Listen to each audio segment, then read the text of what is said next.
wabarakatuh. Hamdan katsiran thayyiban mubarakan lillahi wa taziman wa tahliman lillahi wahidan qahar. Amma ba'd fa ya al-hazirun rahmakumullah. সমস্ত প্রশংসা সেই মহান রবের নামে যিনি আজ আমাকে এই মঞ্চে উপস্থিত হয়ে বক্তব্য দেওয়ার সুযোগ করে দিয়েছেন। তারপর জানাই মানবতার মুক্তির দূত হযরত মুহাম্মদ মুস্তাফা সাল্লাল্লাহু আলাইহি ওয়াসাল্লামের প্রতি অসংখ্য দরুদ ও সালাম। সকলে বলি সাল্লাল্লাহু আলাইহি ওয়াসাল্লাম।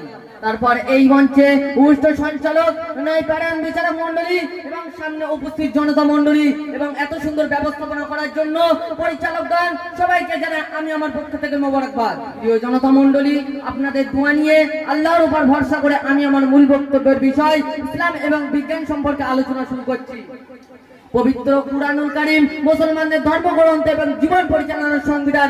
এই মহাগ্রন্থে সূরা বাকারার 173 নম্বর আয়াতে এবং সূরা আনাম 145 নম্বর আয়াতে এবং সূরা মায়েদার 3 নম্বর আয়াতে এবং সূরা নাহলের 115 নম্বর আয়াতে আল্লাহ রাব্বুল আলামিন আনুষঙ্গিক কিছু নির্দেশের সঙ্গে সুগারের মাংস খাওয়া হারাম বলে ঘোষণা করেছেন। আধুনিক বৈজ্ঞানিকরা গবেষণা করে প্রমাণ করেছেন সুগারের মাংস খাওয়া স্বাস্থ্যের পক্ষে বিভিন্ন দিক দিয়ে ক্ষতিকর।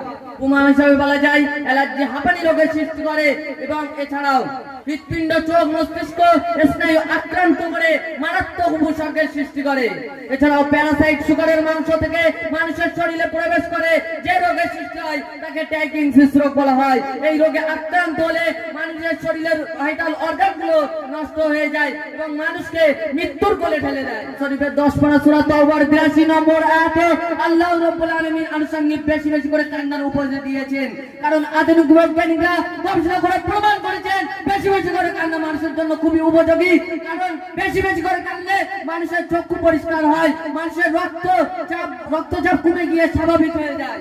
এছাড়াও বিলাপ করে কান্নাকাটি করতে রাসূলুল্লাহ সাল্লাল্লাহু আলাইহি ওয়াসাল্লাম নিষেধ করেছেন, কারণ বিলাপ করে কান্নাকাটি করলে মানুষের শরীরে রক্তচাপ বেড়ে যায় এবং মানুষের শরীরে মৃত্যু ঠেলে দেয়। এই বলে আমরা সব বক্তব্য এখানে ইতি করছি। আসসালামু আলাইকুম।